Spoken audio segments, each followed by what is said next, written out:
This is the bonus section podcast, episode number 24. Are you trying to do too much? Are you the type of person that knows you were meant for something greater in this lifetime and that somewhere inside of you there's just a bigger version waiting to break free, but in spite of all your self-development, you just can't seem to find the way up? Well, then, hey, you're definitely in the right place. I'm Danny Griffin, the founder of the bonus section and the host of this podcast, and a person just like you trying to learn how to live the most self-fulfilling life possible. But to help you take immediate action to get moving in that type of a better direction, we're going to keep taking the notes from each episode to post them for a short time over at freethinkingtools.com. That way you have something that you can print out, sit down, listen to an episode, contemplate it, but just keep moving along. Life keeps moving along. The notes will keep moving along, and we'll see if we can't put together a membership site here pretty shortly with all of them, and they'll be backdated. But I want you to keep moving along with me here. So if you're just listening, you can tune in anywhere, anytime. There's not an exact sequence to the bonus section. That's exactly what it is. It's a journey in a provoking way to try to have you think. I just want you to think each week, and I want you to work on yourself, managing your life. That's the key. If I've learned anything about what I should be sharing with people, it's that. All right, let me get started. Are you trying to do too much? Now, this is something that's near and dear to my heart because I can't tell you for over all the years that I've been on this earth and cognizant of people telling me, well, why you try to do so much? And it's almost like a chip on my shoulder at this point in time where people try to talk me out of doing this or that. But there's some wisdom in thinking about it. Like I said, I've come to the point where these little snippets and these themes that keep coming up, they're trying to talk to you. And so when I listen to that, I look back over time, and I would say that having 5 kids and multiple, as the timing of this podcast is such that several of them have graduated college, some are just going in, some are in high school, I can see how important it has been for me to continuously ask them this one question. And I've been doing this since they were little kids because of the challenges I had, and I'll go backwards in a second. If you could do one thing for the rest of your life, what would it be?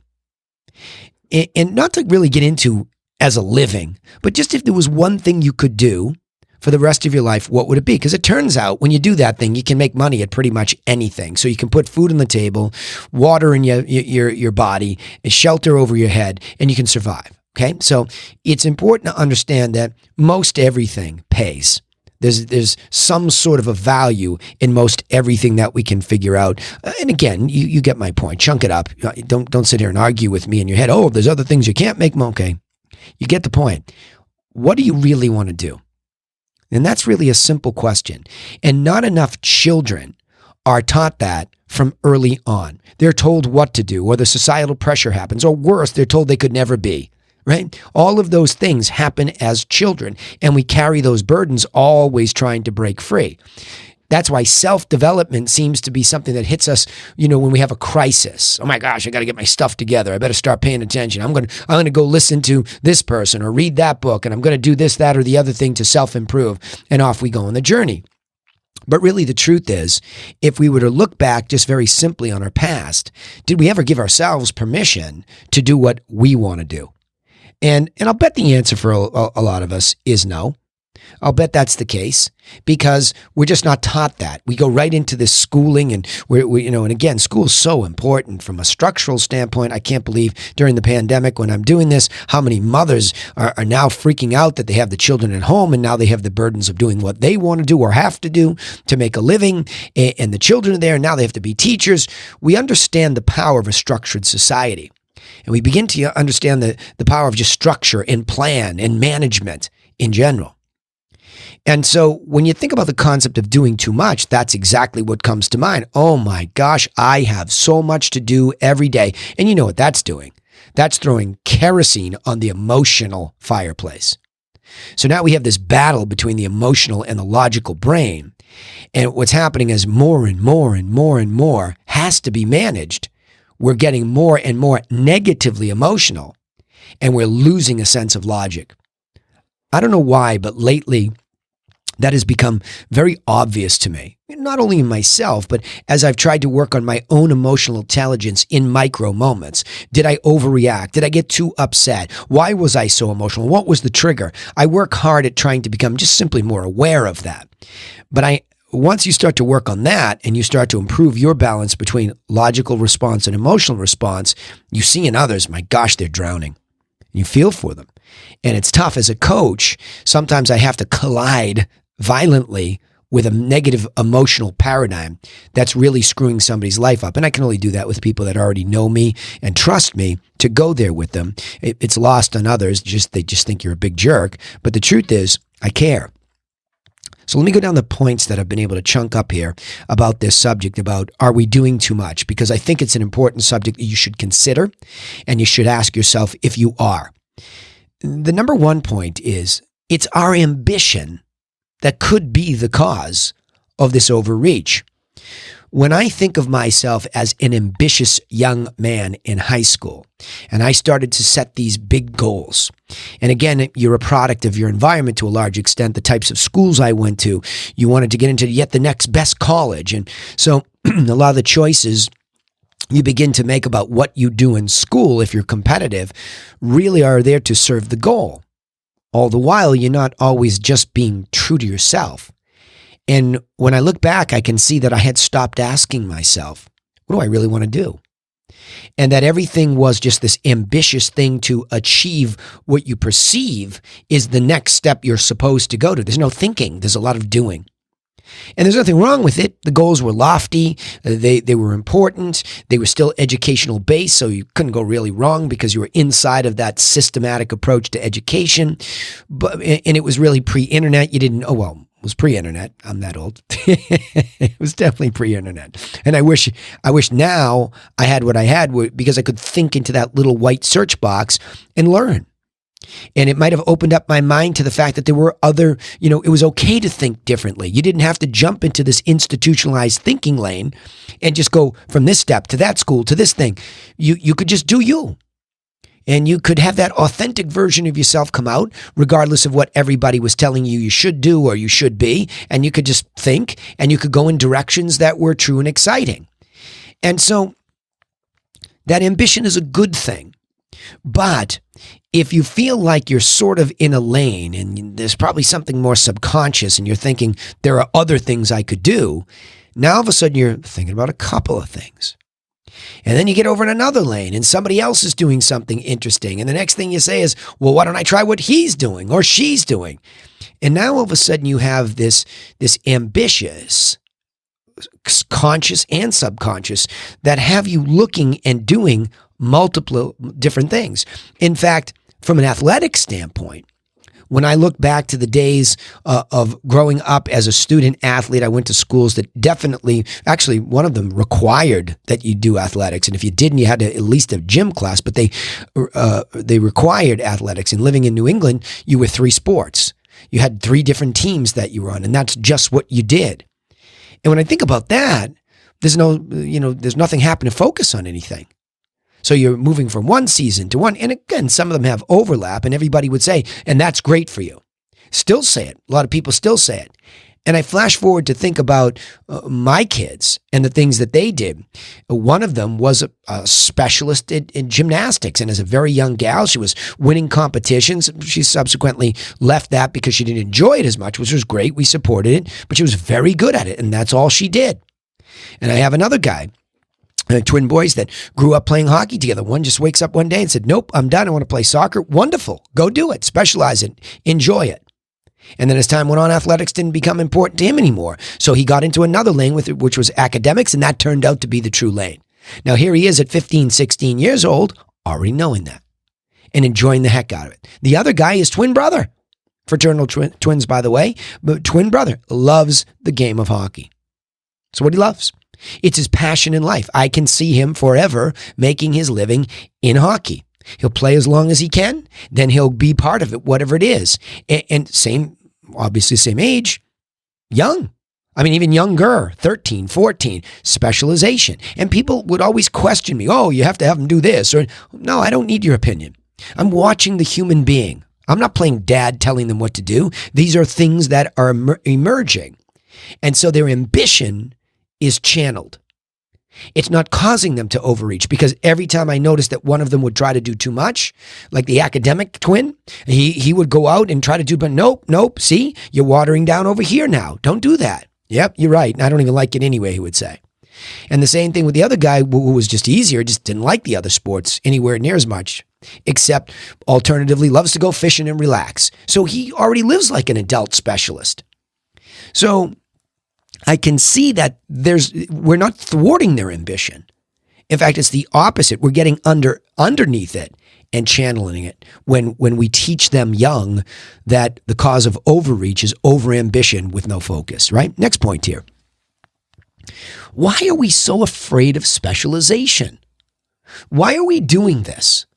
I mean, where does this perception from an older generation to a younger generation come from? Why do we tell kids they're supposed to be diverse? They're supposed to try a lot of things. Okay, I understand where we're coming from. We want people to go out and diversify when they're young. In the stock market, diversify your portfolio. Why? Why? What if a great smart person understands a certain fistful of technology companies and can make much more money with just simple analysis? That's a business aspect. What about a kid who has an opportunity to go to college? He never would be able to if he doesn't focus or she doesn't focus on a sport. What about the other kid that's lousy at sports and somebody keeps pushing them in when if he just spent the extra time on academics, he could go, for example, to a top 10 school? See where I'm coming from? But yet, all these pressures are for over-diversification. Why? And it's maybe because we fear the limitations of specialization. We so desire to live a life of variety. See, there's this collision between these human needs of consistency. I mean, who doesn't want consistency? Watch what happens, and we've experienced it as I'm recording this podcast. We've experienced a pandemic, and now everybody has to change the consistent behavior that we have. And some of us bemoan that consistent behavior. Oh, my life is so boring. I just get up, I do this, and I do it, right? But yet when it's all discombobulated, the first thing we do is freak out. Too much variety. Oh, that's way too much uncertainty. See? We want uncertainty, but we want certainty. We want consistency, but we want variety. So we have these conflicting emotions that stir up our inner fear, because a lot of us don't believe that we, at least, could specialize, survive, and even thrive. I mean, how many kids are out there that have an artistic bent, have been told, oh, you can't make a living as an artist? Or at the other academic end, all the people who want to go become a lawyer, for example. Oh, there's so many lawyers. There's so many doctors. You hear all this stuff all the time. Who cares about what everybody else is doing? What do you want to do and get really good at it? Because what's happening is life is going to attack you. Things from the outside, meaning major shifts in economies, governments, things like that. They put pressure on us. And then the inside, we have an internal conflict going on in our mind caused by family, relation, whatever. We're under attack all the time. But at least if you're specializing, you can find the comfort of going to do that thing that you want to do. Nobody's telling you what an ultimate in freedom to specialize in the thing that you want to do. Isn't that really an ultimate definition of freedom? The true freedom to do what you want to do? That's what specialization is. So the irony is, why are we afraid of the very thing that gives us the greatest opportunity? Let that sink in. Let me keep rolling here. The next point that I made a little note for myself here is, you see, over-diversification too causes tremendous detail anxiety. Let me get into this again, okay? So imagine that we have multiple interests because the brain is desiring variety. By the way, we need to start, with this kind of overreaching too much. Why? What is actually, first of all, causing us to have to feel that we're doing multiple things? What insecurity, what fear, FOMO, like my kids say, fear of missing out, right? What FOMO do we have around that sort of thing. I mean, do you really miss out on stuff that you're not really going to ever be good at and don't even have an interest? You see, we're just so afraid to look at ourselves and be secure that we could just actually have a better life. Enjoy. That when we over-diversify, and like me, when I was doing it as a young kid, you could look at my high school resume. I mean, I was everything in different, areas. I was the president of the drama club. I was top of the Spanish club. I was, the captain of the cross country and the track teams. And I still loved hockey, right? Just wasn't big enough to play at the level. And I was a nut for competing at the top of everything. So I had all these interests and then some. I could keep going. And what's happening is you're running from module. I call them modules when I manage them, and especially when I coach our real estate agent mastermind. I call them modules. Now I have to manage the details in every one of those. So let me go back to my kids, for example. As a hockey player, you have to manage skating lessons. You have to manage stick handling. You have to manage shooting hundreds of pucks. You have to manage weightlifting. You have to manage off-ice cardio. This is all before you even really get into game practice, team practice. Think about all those details in that one sport. Now imagine trying to be a good three-sport athlete going from here to here to here. Why do you think so many pro athletes who like the greats, like Michael Jordan, tries to go from basketball to specialize in baseball, and he had really no chance to ever be that good at it in baseball like he was basketball because he had specialized. He'd spent the micro detail of time. So imagine somebody trying to do both. It's quite a feat if they can, but they have to gear shift, and something's going to give. Something's going to break, and it might just be them because doing two things, nope, no matter what you say, I'm doing these two things.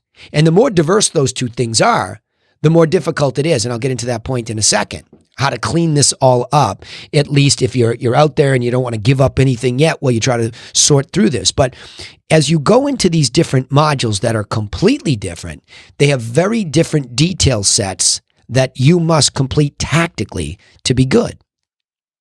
So let's think about somebody who is totally dedicated to going deeper into academics, for example. A high school student, I'll pick, those are easy for me because I have reference right now, but the high school student, the college student, when they look at the courses that they have to take, they're already diverse enough because we have this societal pressure to have diverse education when you're young. And I believe in it, by the way. I believe at that age, enough classes, diversifying gives somebody a more global, worldly perspective of what they can then later on choose. I'm into that. I think specialization can happen earlier. I think by the time you get to college, you should be really going to a school that begins to at least teach you the thing that you really want to learn more about. I think by the time you get there, I'm not saying that there aren't some general education curriculum that wouldn't help, especially anything having to do with reading and writing and mathematics, basic mathematics. I think that just goes on forever. Those are basic core skill sets. But the point being is that as you look at all the details that happen even for an academically oriented child who's at the top of the game, my gosh, you go to your Spanish class, you have all those details to get better.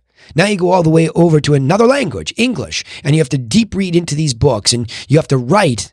And then you go to mathematics. It's a lot. It's a lot. So now think about the student athlete who now has to go back into one of those sports that requires enormous detail. And you wonder why kids are exasperated, and you wonder why they're sitting no-brained in front of a TV. And I'm going to talk about the kids that make money from gaming. Wonderful. There's an example of specialization. That's what you want to do, and you love it. Go all in. And they do. But the children especially, and now the adults that are getting so much pressure to be so detail-oriented, just check out. I mean, we're sitting no-brained in front of the TV, in front of the gaming platform, and we're just trying to unwind. We call it like, I just need to sit still and do something that's no-brained, right? And we know there's no such thing because everything requires focus, and on we go until boom, right? And we wonder why we're so anxious. It's pretty easy to see. We're just way over-diversified in too many major modules that then subsequently cause all this anxiety around getting the details taken care of. So let's get to a positive spin in this, right? How do you start cleaning up this mess? Well, I think you start clean up by bringing your endeavors under a common theme. So let me at least just give you my story and tell you how I started to do it in the module of work.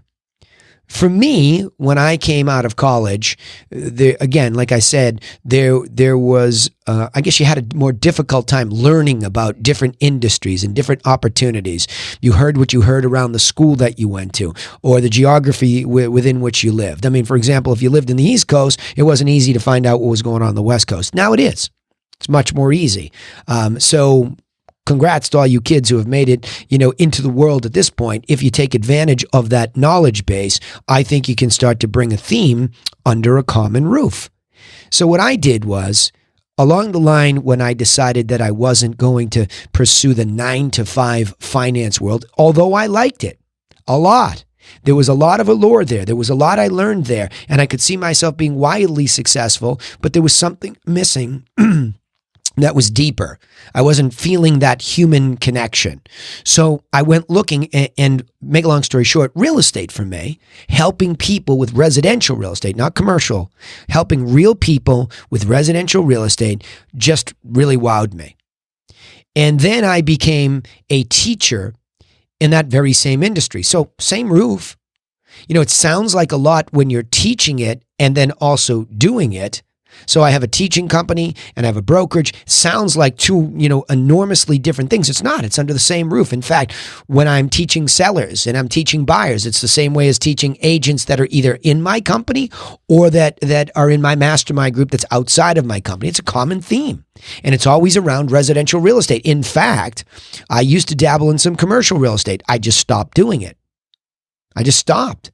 I tell people, nope, I don't sell commercial real estate unless it's a real straightforward, clean thing that almost works like residential and they're already a client of mine. Otherwise, let me refer you off. I got smarter about it. And this podcast is birthed out of coaching, which is what I already do. So when I have these themes and ideas that come to the bonus section, it's already what I'm working on in my life. And I mean, another module, and more important than any of them outside my business, is my family and my kids. I'm responsible. So all of that is really just that's what it's reduced down to. That's what it is. And then obviously taking care of my own fitness and my own personal being. So if I had 3 modules, take care of yourself first in that module, take care of your family second in that module, and take care of your business third in that module. So if you chunk it up, you see its simplification, and then you're just working on the micro details in there. But if I were all of a sudden to get interested in finance again and off I go and I have to learn all those details, I just get exasperated thinking about it. And even though that ambition or that drive to do so, I'm going to help my son who's interested in it, but that's as far as I go. I'm not going to take my feet out of the boat at this point. I really enjoy what I do. It's very fulfilling. And I enjoy the challenges of building these small businesses. I enjoy that these platforms give me the opportunity to help you and others. So it's all under a common theme. It's not as crazy and as diversified. If you look for me on the internet, you're like, oh my gosh, this guy does so much. What's he talking about? You're right. But it's all under one common theme and it all overlaps and it flows together. I recommend you do the same. All right. So let me go back over these points here today. The question that I've had asked of me and I've asked of myself and I'm asking you now, are you trying to do too much? And so I want you to think about these bullet points. Number 1, is our ambition actually the cause of all this overreach? Are we overly ambitious? And why do we fear the limitations of specialization? Is it the FOMO moment? Are we fear of missing out? Maybe. And then the third point was all this over-diversification that we won't stop ourselves from doing causes incredible detail anxiety because in each endeavor, there's enormous detail to be successful. You have to pay attention to it. And lastly, you can start by cleaning up your current situation by bringing all your endeavors at least under a common theme.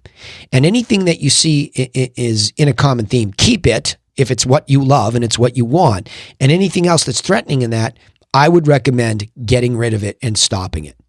That's what I did, and it worked for me. So let me say it this way. While our ambition to go beyond mere survival and into a better state of thriving, right? While we have that, we must also simultaneously beware that if we don't pick a lane and specialize in something, then we might just live a life of exasperation, especially around all those details, and never get to that spot of fulfillment, and that would be sad. All right, now remember, you can take immediate action to get working on your plan for yourself and manage it intentionally, and getting moving in a better direction, I hope, for you. But because we take all the notes, we post them temporarily over at freethinkingtools.com, so you can match up a current episode with a current note taking situation where we took some, and you can put your notes in there. And I think at least just the act of getting yourself cognizant or aware of these thinking points, you'll be stimulated to think about your own life, and you'll make your own decisions. But hopefully you'll find this guidance helpful. Also, don't forget, you can subscribe to the podcast on iTunes or Spotify, and that way you can stay regularly working with me on your plan. And we try to put them everywhere, by the way. Wherever there's like a major platform that you can listen, we're there. And you can go to thebonussection.com, and as we improve that website there and we add more resources, at least you'll know where you can find us and get some guidance on where we're posting. And all the episodes are there too. You can play them on the website. All right. We also post all these episodes on social media channels. So if you go looking for the bonus section and you turn on the reminders, you'll find us. We'd also appreciate it. Look, if you like these, would you please share our content with other people like you so that they get the help that they need? And you can join our global mission here of trying to become a whole bunch of people for others, especially in this day and age, man, where there's just a lot of like negativity in all arenas. It's just sad. We're drifting away from being for each other and all selfish and about ourselves and our agendas. Listen to other people. That's the best advice I can give you on a parting of an episode like this, given everything that's going on. Just listen to other people, right? Hear them, respond, engage them properly, and stop being agitated and fighting with people, because all you're doing is just taking a chip out of yourself when you do that. Now, remember, I appreciate your listening, but nobody is coming for you. Nobody. Stop waiting for somebody to come for you to put your life in order. You need to go get to work on yourself and your plan for better life. And hopefully this podcast helps you do just that. And I will see you in the next episode. Thanks for listening.